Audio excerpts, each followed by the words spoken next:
এ সমাধি, আমার এই গুঁড়োগুলো না অনেক বড় বড় হয়ে গেছে, কপালেও প্রচুর চুল হয়ে গেছে, দেখতে ভালো লাগছে না। তা আমি একটু গুঁড়োটা সেভ করব। এখানে কোথায় আছে গো পার্লার? এই তো পাশেই আছে। কত করে নেয়? 30 নেয়, 40 নেয়, যে যেরকম নিতে পারে। আমাদের ওখানে সেটাই নেয়। আচ্ছা, তা- তোমার কপাল তো নেই, তোমার কপালে ভগবান এত কিছু লিখলো কি করে?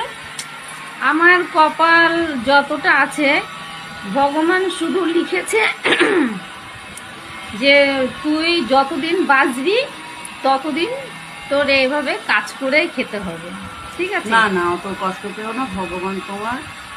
না, আমি তাতেই খুশি, আমি তাতেই খুশি। আমি ভাবি কাজ করাটা, সবার সব কিছু করাটা পুণ্যের ব্যাপার, ঠিক আছে? আমি এইভাবেই যেন চলে যেতে পারি, এটাই আমার অনেক